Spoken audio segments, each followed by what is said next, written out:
So I'll repeat the instructions. Hi, Lindsay and Melissa, and we'll wait for everyone else to join. This is the webinar on annual goal setting and overcome obstacles for faculty. And so we have a first activity here, which is in the blue part of the whiteboard. If you could predict what the research says are common obstacles to setting and achieving goals, what holds us back? And I've begun a bunch on the left, but if you have additional ones, please add them in. And hopefully by now you've used the whiteboard in Collaborate before, but if you go to the top, there's a little T text box, and then you bring that down and type in the blue part. So Melissa, can you hear us and say hi in the chat if you're here? Good morning, Hooting. Good morning, Melissa. So if all of you could type in the chat to say hello, so I know that your interactive tools are working, or your sound, Hooting and Melissa and Lindsay.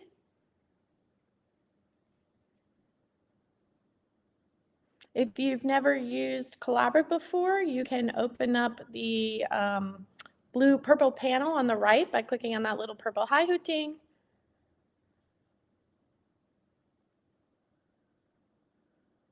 So I'd love it for everyone to tell me that you can hear me and engage so that we can begin the webinar. So Hooting, Lindsay, and Melissa, all of you could type in the chat or unmute your mic and say hello. Oh, perfect. Okay, someone is already beginning the exercise. Awesome. So could y'all type in the chat too and say hello so that yeah, perfect. Perfect. Thank you, Hooting. Good morning. Awesome. So we have an activity that we've begun. We're going to go ahead and begin the webinar. Jamie, can you tell us how to type in the chat? Sure. At the top right, there's a little T. See the little T tool at the very top of your... how to type in the chat. Oh, type in the chat. Yeah, click on the purple little bar on the right-hand side and open it up. And then there's a little talk bubble on the bottom left. And there's a whole chat kind of going on. Do you see that? No. I can't access any of that.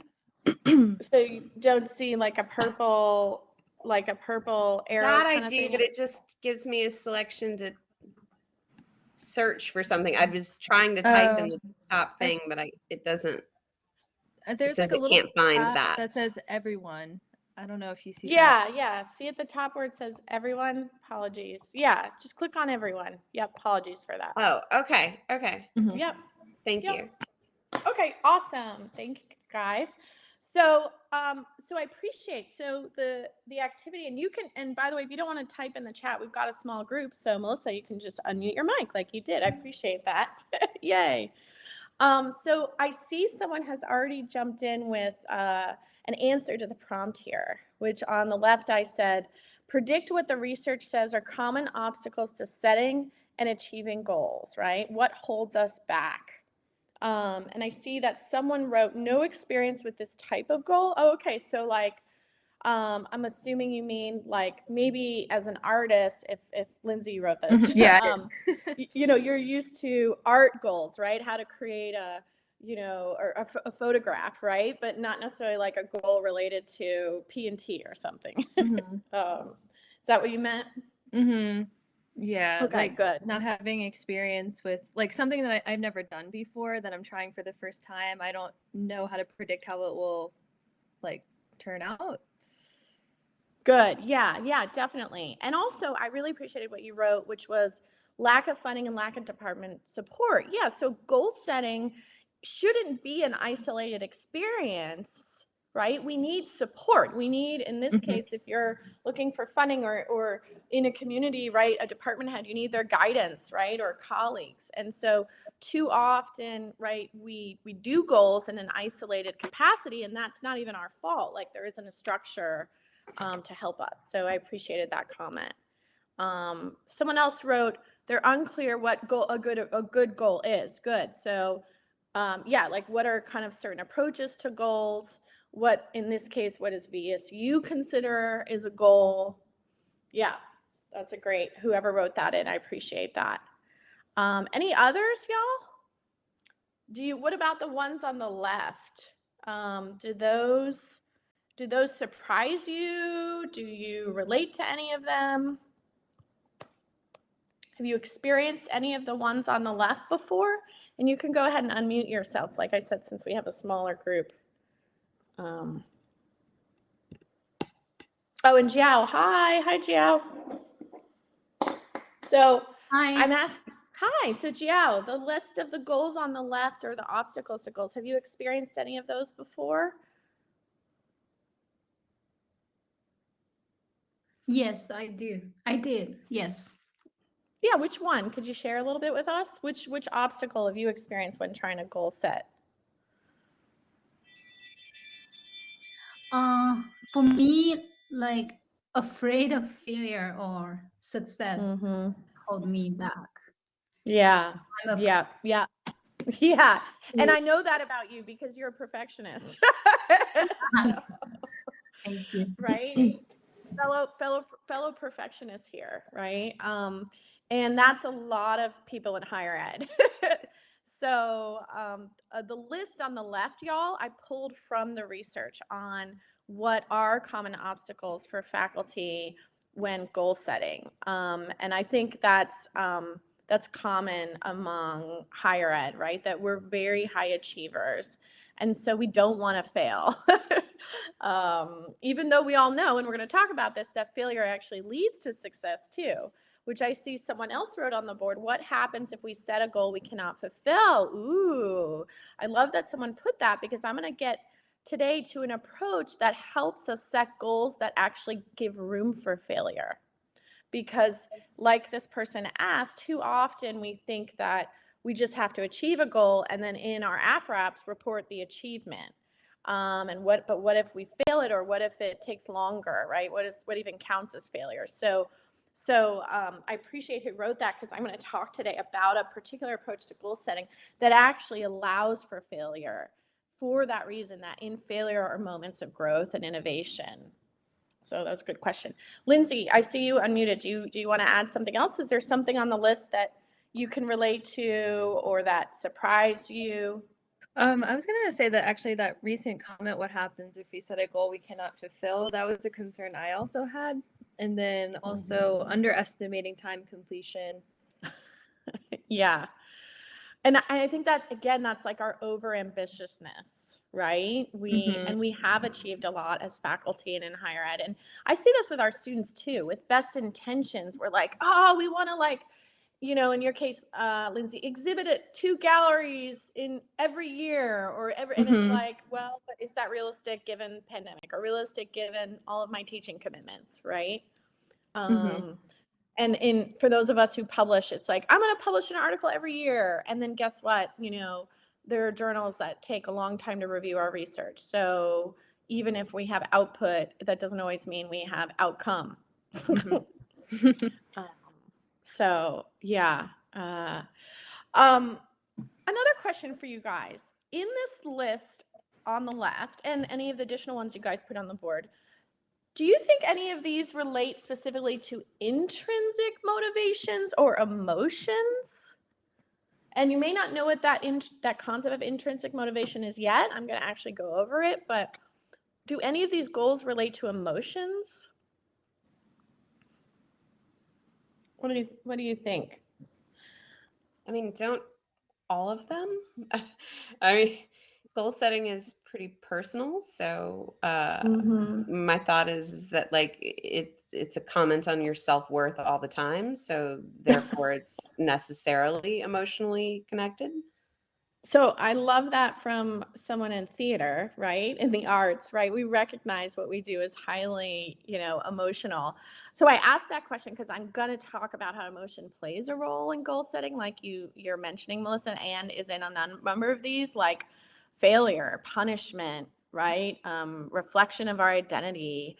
But what's interesting, the reason I'm priming with that question is often when we take a SMART goal approach, which I will talk about today, but then offer an alternative approach, it doesn't account for emotions. That, like Melissa, like you said, goal setting is highly emotional and personalized, but it gets so bureaucratized or sterile often in what we end up doing for our AFRAPs sometimes. Would you agree with that, Melissa? Yeah, I mean, yeah, I think so. Yeah, I mean, you can disagree too, but so yeah, I wanted to prime the beginning of this webinar with us really thinking big and philosophically about goal setting, and that goal setting isn't just a rote experience, but sometimes it can get treated that way. And sometimes I even hear, and I did this webinar, by the way, with department heads and with deans, and they would express frustration at faculty and how they were writing their goals and their AFRAPs. And I didn't want even our supervisors to think that that was just because of lack of effort, right? That there are all of these big structural, philosophical, and emotional and logistical reasons that put up obstacles for faculty when we goal set. So, but today you're going to learn how to overcome those, right? And answer some of these questions that you guys said, like what are appropriate goals and what happens if we don't fulfill one. So, exactly, Jiao. I'm going to answer that question. We're going to define what a goal is, as you see in this slide. So by the end of this webinar, we're going to be able to describe obstacles to setting and achieving goals, which we just did that.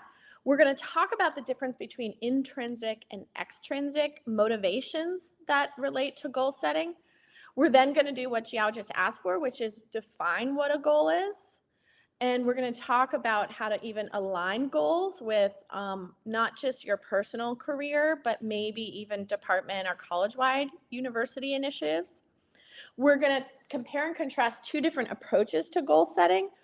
The SMART approach, which I'm not going to talk a lot about today because most people kind of learn about it or hear about it, but you will get a quick review. And this other approach called the WHOOP goal approach, so that you can find the right goal setting approach for you. And then we are actually going to, at the end of the webinar, you're going to formulate a goal and plan for how to overcome that. So by the end of this, you will literally create a goal and use what you learned that you could input in your AFRAP in the spring. So, so let's get to first kind of the motivations, and in many ways, this is what Melissa was getting at with the emotions behind goal setting. And I dug into the research on what actually motivates faculty in their careers. And if you look at this little kind of chart, blue chart on the left, there was this massive study of faculty across institutional types, research institutions, teaching institutions, regional, south, all over. And they asked faculty kind of really what, again, why do they do what they do? And there were three kind of themes, a thematic analysis. And the first, and these aren't in a hierarchical way, so that's why it's a circle, but the first was sort of that faculty, join this field because they desire to contribute meaningfully to society, to the public good, right? And you might relate to this. I definitely relate to this, right? You really do want to make things better in your particular field of theater or art or library and information science, or hooting, you're in political science, right? You want to make changes to society or universities, right? You have this competence, this expertise that you can give, right? In many ways, we're called like a serving profession. But that we also get into what we do in this career because we actually have compassion, right? We have empathy for students. We have this sense of what they call relatedness. We really want to connect with people, right? I think that's what was hard during the pandemic. A lot of faculty felt those connections were, harder to make. And so you felt faculty getting a little more disillusioned with their careers because we couldn't have that relatedness, right? That fulfillment. And this is even, like I said, faculty at research institutions. And then there's also this this element of our career of we want intellectual stimulation.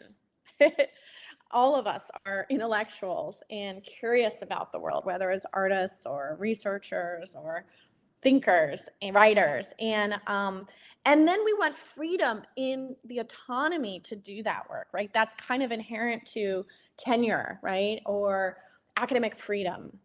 And that they say people are drawn to and motivated in this career for those reasons. So, but what I want you to notice about this circle is all of these are intrinsic motivations. Psychologists kind of divide motivations by intrinsic and extrinsic. And like Melissa said, the intrinsic is the personal, right? It's also the highly emotional. And so all of these are intrinsic motivations. And research also shows that intrinsic motivation is even more impactful than extrinsic for really developing long-term habits, authentic change, and growth. Yes, we want to make money, right? On the left, look in the little bottom left-hand corner. Extrinsic motivations like salary, like getting promotion and tenure, like meeting a deadline or a requirement for admin, or in many ways, P&T. We're required to submit our AFRAPs every year. Those are motivations, right? They make us do things. But the research, yeah, I like that, Joe. Extrinsic is also recognition, correct. Like, in some sense, you're right. I could have said not just receiving certification, but you're right, acknowledgement, recognition, like from your community, whether as an award or just kind of interpersonally. Thank you for pointing that out. And so those motivate us, but the research actually shows inherently and long-term growth, it's the intrinsic that gets us to achieve our success. The thing about extrinsic motivations too is that they require a lot of structural change. So, you know, for me to change the P&T requirements, or for us to get merit pay, or for compliance, you know, that requires a lot of things that are outside of our control, or they take a lot of years to create. Whereas the intrinsic, you can change now, right? You, us, me, we have control over those. So, yeah. So ultimately, what I'm trying to get at with this slide is that before goal setting, I know we're required to do it, right? That's the extrinsic. We're required to do it, you know, but tap into your intrinsic motivation, right? Think about your intrinsic motivations, even as we go through this webinar today and you create your goals for your AFRAPs, because ultimately, if it's any of these things or other intrinsic motivations that you can embed in your goals, you're more likely to achieve them long term. You're more likely to actually learn and grow from them.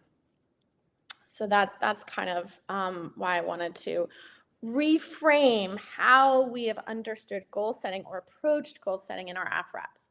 I think this group, y'all, since I know all four of you decently well, are really holistic thinkers.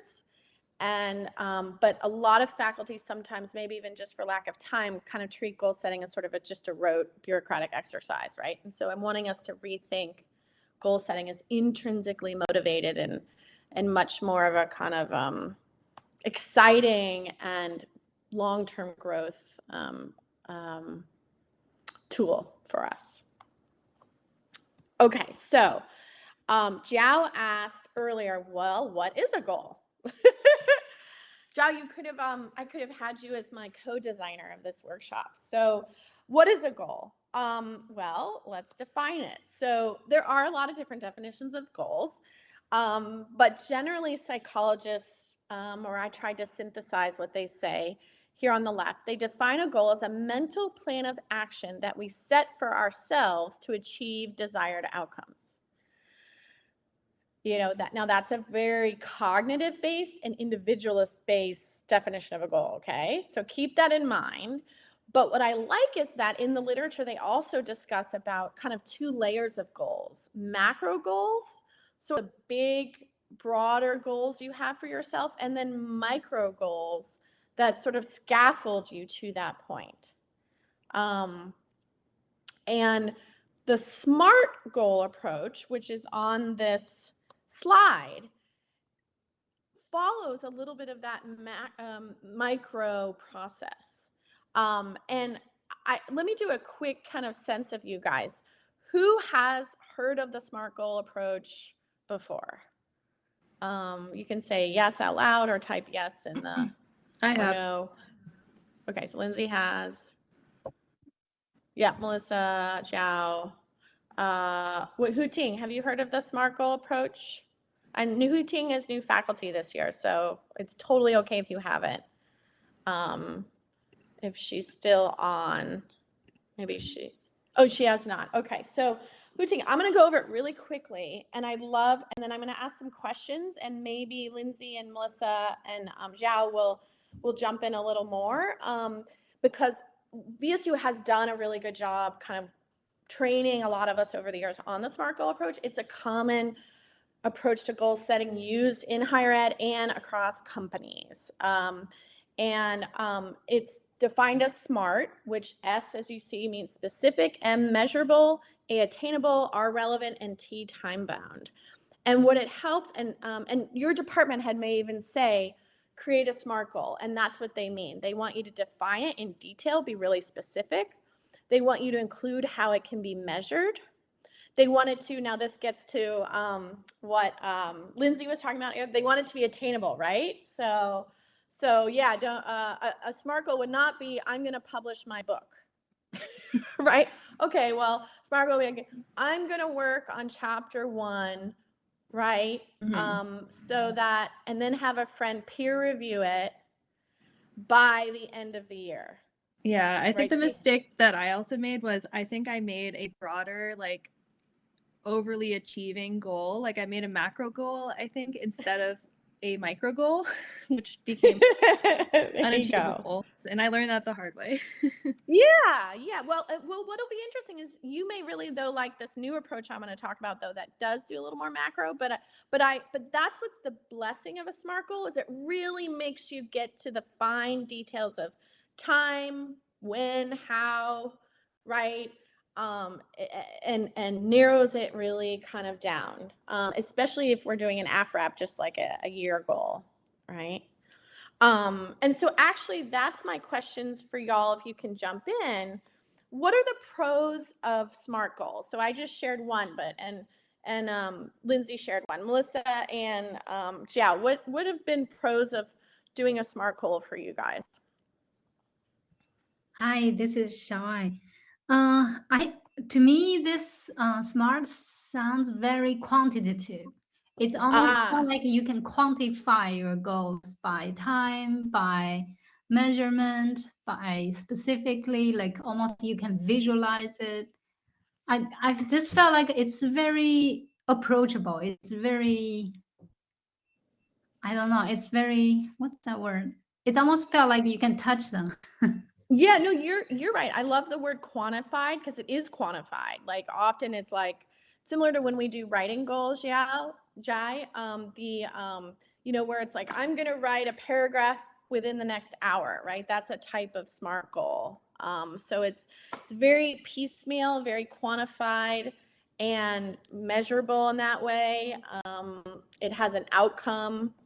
Yeah, I think that's a benefit to it. What about cons, Melissa, or any of you have done this before? What do you think I was might going be to some say, cons? I like the planning part of me really likes a SMART goal because it allows you to lay out steps. But the more artistic bound side of me has trouble with measurable always. Like that very quantifiable thing that is actually sometimes problematic for a lot of the stuff that we do. Yes. Yeah. Anyone else want to share sort of a limitation of SMART goals? It could be related to what Melissa said or in addition to.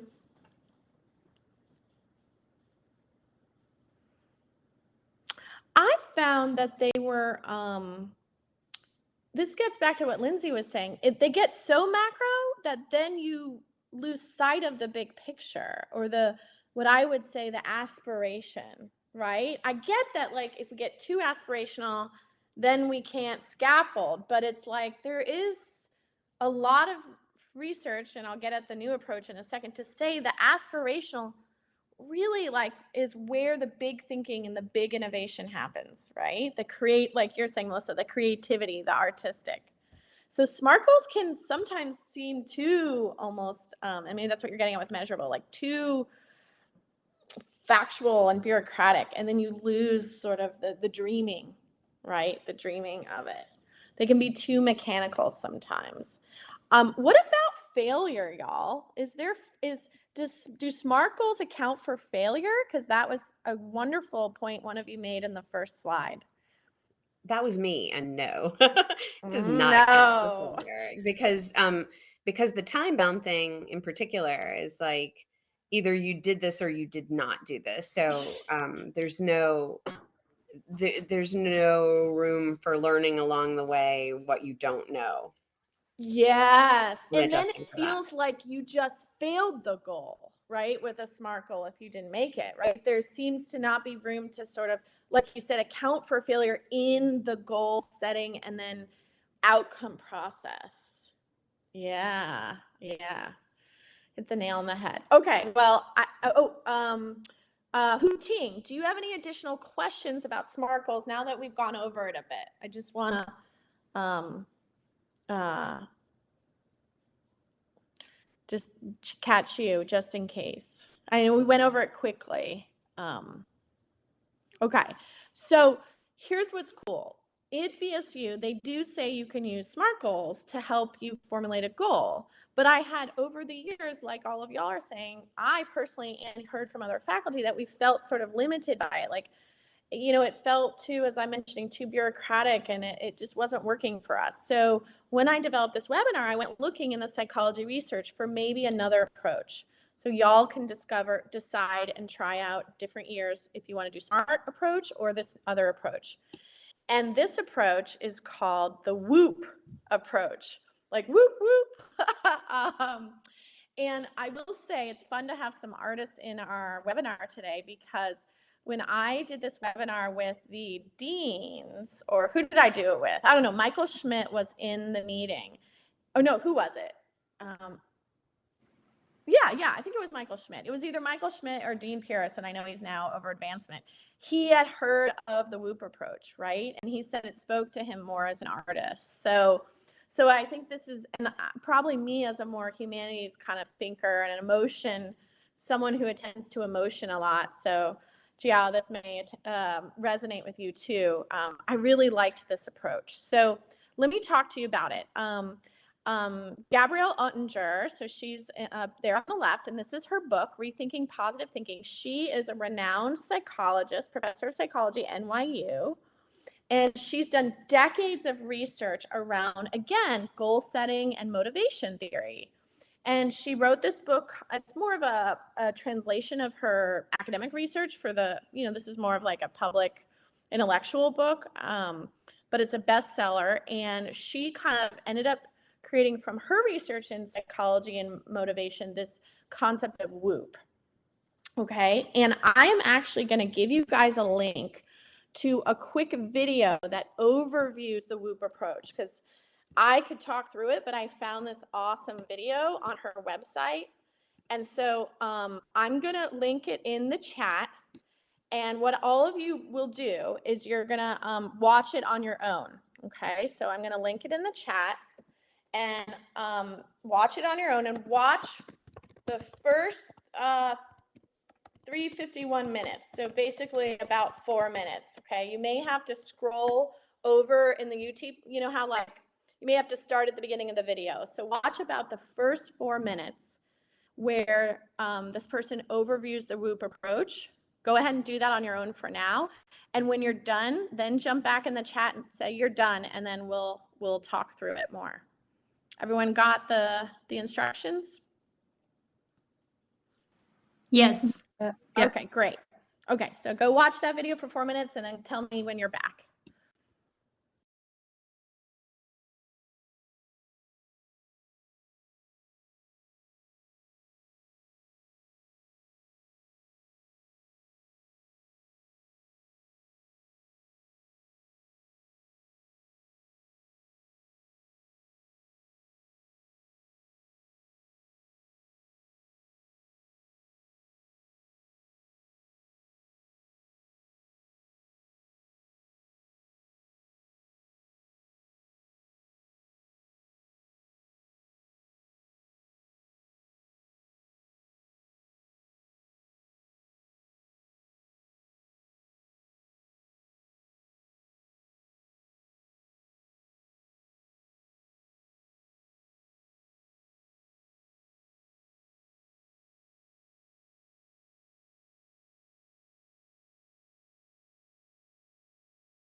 Okay, great, guys. So let's see. Lindsay, Hooting, and Melissa are done.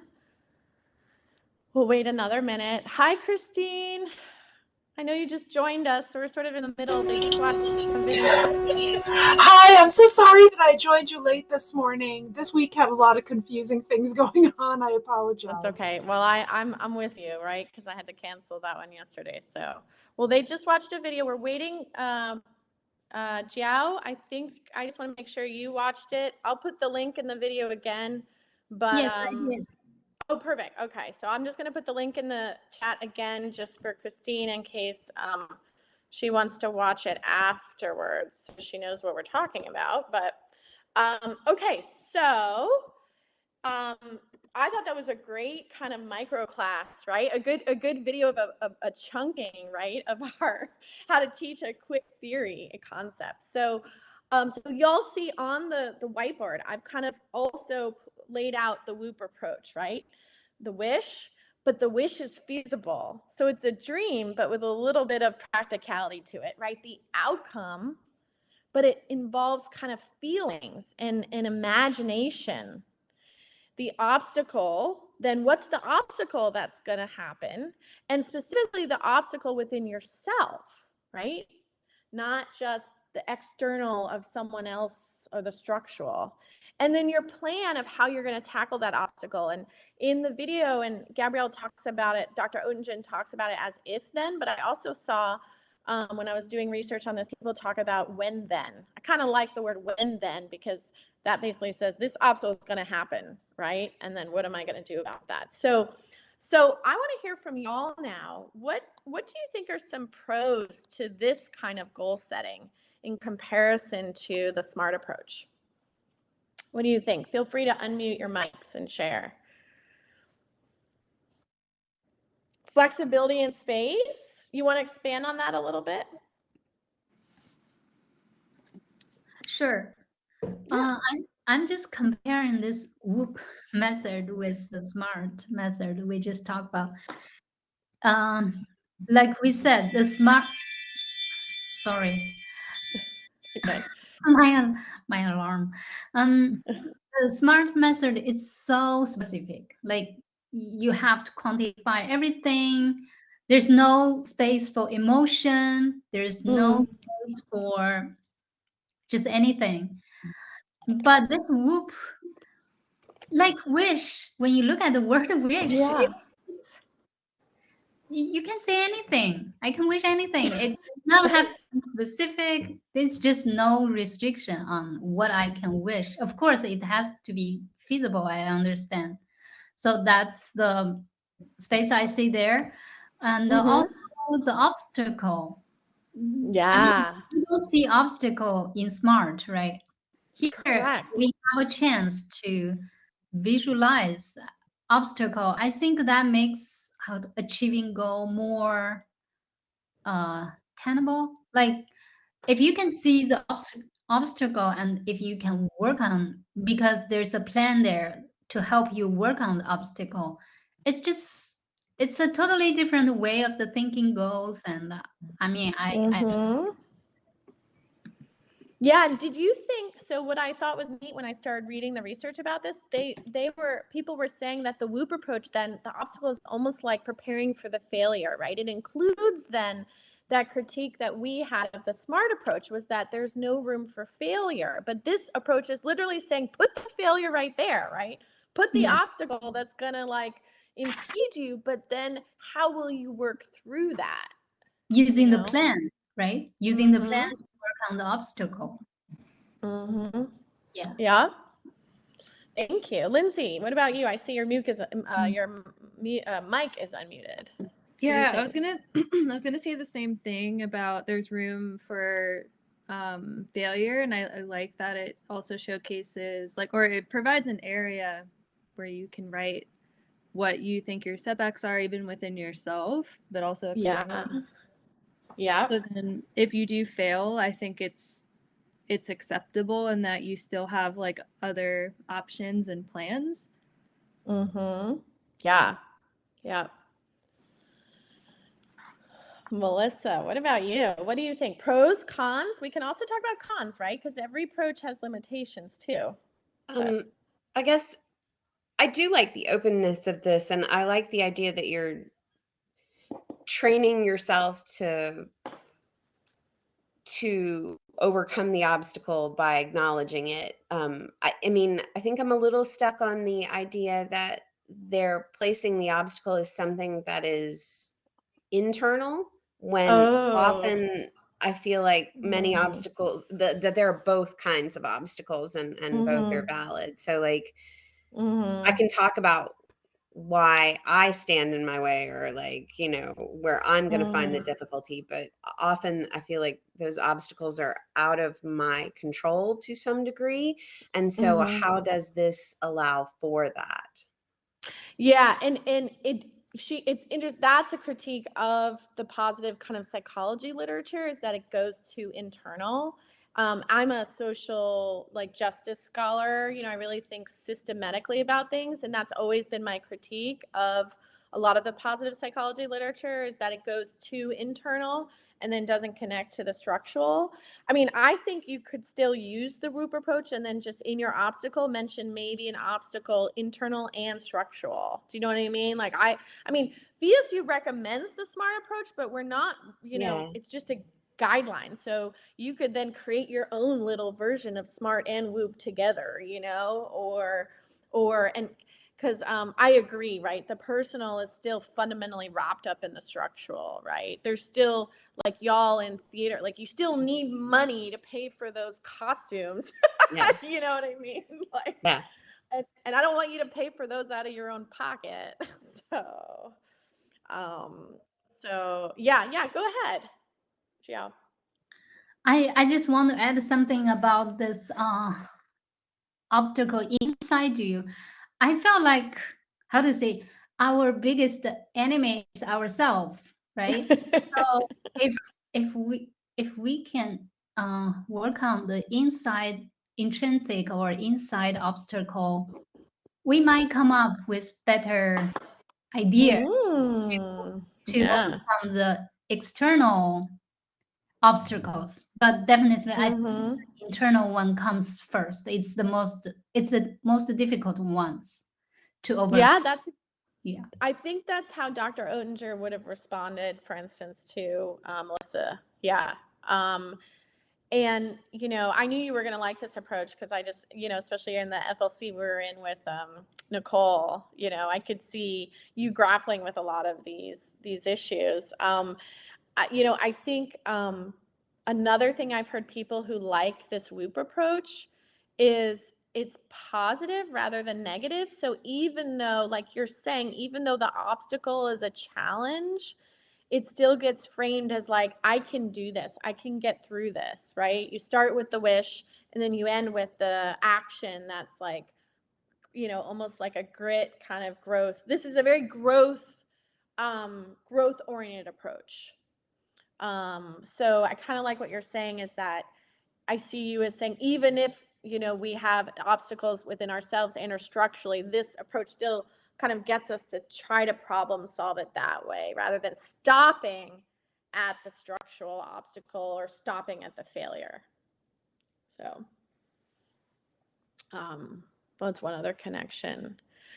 Christine, I know you kind of jumped in late and you're kind of seeing, but basically what we're doing is we're comparing the Whoop approach to SMART goals and sort of what might be better. Do you have any comparisons or thoughts between the two approaches? Pros and cons? Sure. Yeah, I think Yeah. that you've raised a lot of really good points. I really like the idea that the wish part of the Whoop goals lets you be very self-determined and lets you determine your own ideas about what you think success should be.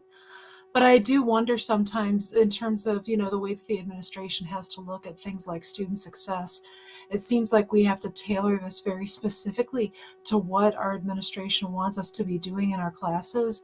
And I think Mm-hmm. that in all of these goal setting models, you have to consider the idea of meeting students where they currently are, because we don't want to end up saying that any obstacle is student limitations. We want to make sure that we're acknowledging that students are just, they are what they are. And then our goals have to be within that boundary. Correct. I really appreciate you pointing that out. And I, at the beginning of the webinar, I talked about how it's a good idea to kind of connect even your own goals to strategic planning initiatives or university-wide initiatives or department initiatives.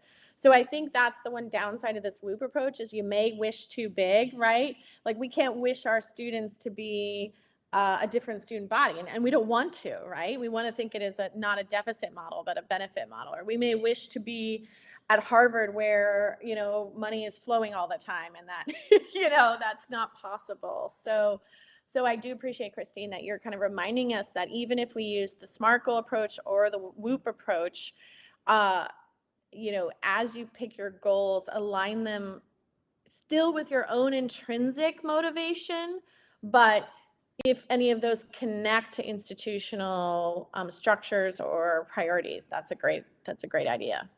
So, okay, good. And QC, by the way, I saw that you joined. I know it's late. I will have the recording to share afterwards. So if you want to watch after we're done the recording to catch up on the other parts. Yeah. Thank you so much. I appreciate it. Yeah. Okay. So here's what we're going to now do because we've learned what are intrinsic motivations. Oh, and I do want to say the WOOP approach, for those of you who are here for the early part of the webinar, is an intrinsic motivation theory, right? That's exactly what it is. It's about tapping into the internal. So, so another reason to kind of think what really could lead to authentic growth for us. So we're going to now do this. Okay. So here's our activity for kind of the last 15 minutes. Okay. So instructions, I'm going to read through this because I know the type can be a little small, and you can expand, by the way, your slides too. I don't know if you know that if you do the microphone magnifying glass at the top or if you have a touch screen. But what I'm going to want you guys to do is each for 5 minutes choose an approach, either the WOOP or a combined SMART or WOOP, kind of what Melissa, I predicted that y'all would want to do a little bit of both, right? And individually formulate a goal by following the 4 steps and typing in a Word document. So you're going to do this on your own for about 5 minutes. Then we're going to share what we wrote in the chat, and then we're going to kind of talk aloud, how this was different than maybe you usually set goals. So see the little star here, which is what Christine said. Consider aligning your goal or your wish with department university-wide initiatives. You don't have to, but that's a nod to kind of maybe think about that. But what I'm first want you to do is first create an annual goal. Okay. Create an annual goal that you have for your teaching, scholarship, or service. Now, if you want to do the WOOP approach, then that'll be, quote, a wish, right? Okay. So see how basically like 2 options. You either follow the graph on the right or you do the WOOP on the left. Okay. But if you do the graph on the right, it'll be sort of a SMART / WOOP approach. Then if you do the one on the right, you identify something you might need, like we were talking about, that we don't do goals in isolation. One obstacle within you that might prevent you from achieving that goal, and then a kind of when, then, how you might overcome it. So again, the chart on the right is sort of a combined SMART WOOP. Got it? Or if you want to do the full WOOP approach, then follow the WOOP, right? Create a wish that's feasible. Imagine your outcome. How would it feel? Write out your obstacle and within you and how you might, and then plan for when and then how you might overcome it. Okay, so either follow the WOOP on the left side or the little chart on the right side. Is everyone clear on instructions? Okay, I'm assuming that's a yes. So I'm going to give you guys 5 minutes to do this on your own. And then at 5 minutes, I'll call us back and ask you to kind of share with the group and we'll talk through it.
Okay, hopefully you're wrapping up. Wrap up your last thought. Hopefully you're at number 4, either the P in WHOOP or the 4 on our little graph here that combine the SMART and WHOOP. And I'd love it if some of you would volunteer to just copy and paste in the chat what you wrote. If it's something really personal and you don't want to share it, that's okay. But I'd love it. And please, this is a draft. This is us working through this. So if y'all are ready, thank you. Thank you, Melissa, for starting us off. So Melissa followed the combined SMART WHOOP approach.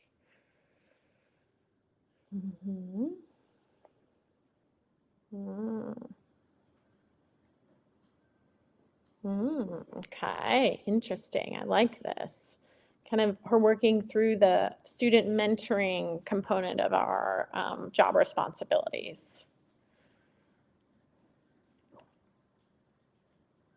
I like it. You even made Melissa, your plan has SMART elements to it, right? You gave a timeliness to it, feasibility to it. Well, could others? Ooh, yeah, go ahead. I was going to say, especially because the time management is my obstacle, right? Like then it felt disingenuous not to take that into effect, because otherwise I'm not planning for the thing I know that is the problem, which is like, this is all great, but like when? Okay, so Melissa, what I love is that even though you and I were critiquing the fact that the WHOOP kind of only identifies the obstacle within ourselves, I love that you challenged yourself to really identify, as it said, that obstacle with you and then the plan that would overcome it. So almost what we were saying, that maybe we can take back control over things sometimes. Wonderful. Okay, others. And I'm going to ask a larger reflection question in a bit, but I'd love for some of the rest of you to post in the chat. I appreciate Melissa being our first guinea pig.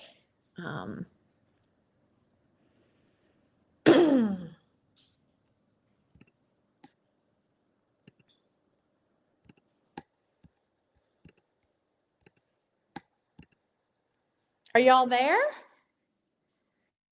Oh, okay, perfect. Okay, good. Thank you. Probably everyone was copying and pasting. Okay, ooh, here's Lindsay's. Scholarship. Start a new body of work, photographs that also incorporate new methods, align with the current practice of photography, also inspired. Oh, yeah. Ooh, Lindsay, look, you got to some really kind of feasible and tangible ways to overcome that obstacle, right? Right? A specific enrollment in a skill set class, creating a community to get feedback from colleagues. That's like an example like we were talking about, how to actually create almost the SMART out of the WHOOP. Yeah, that's what I liked about it. I actually prefer this method better. Okay, good. More SMART okay, goals. yeah, hold that thought 1 sec. I want to see. Okay, Hooting. So it looks like Hooting followed the graph. Serve on 2 different committees about department vacancies, available mentoring, faculty support from obstacle limit knowledge or experience, learn from peer faculty department, make a specific plan to schedule it and balance my research. Yeah. Okay, so Hooting, I see here, this is the downside of, like we said, when we don't follow just a SMART goal. I see, because you're new here, faculty, lacking the kind of specificity, right, of that plan. So what would, I know you have a mentor, right? Oh, I think she just got disconnected. Are you there, Hooting? Oh, she may have just, hi, yeah. I was just saying that I think your goal here would benefit, oh, she just got cut out again. Okay, well, we'll wait till she comes back. Okay, Hooting, are you there? Yes, okay. I would just say that your plan would benefit from, yeah, no, I can't hear you. Can anyone else hear her?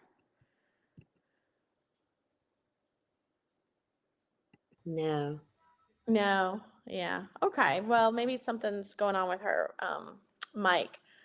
So Huting, I think what your goal is great. And the process you went through, but what I'm seeing here is I think I'm realizing that a wish sometimes can be a whoop approach can be harder.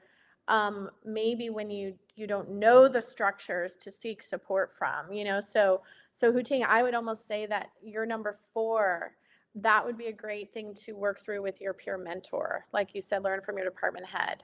So identify, like, I'm going to speak to now my peer mentor about this to create this plan to overcome this obstacle. Does that make sense? And we're going to meet because we're already meeting. I think you're meeting, right, every month, every other month. Is that right, Huting? Can you type in your chat? Yeah, okay, perfect. Yeah.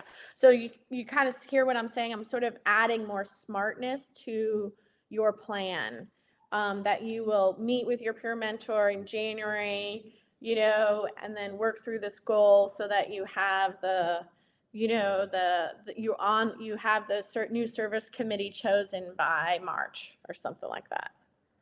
Does that make sense? That would be my suggestion. Yeah. Okay, so here's the big reflection question.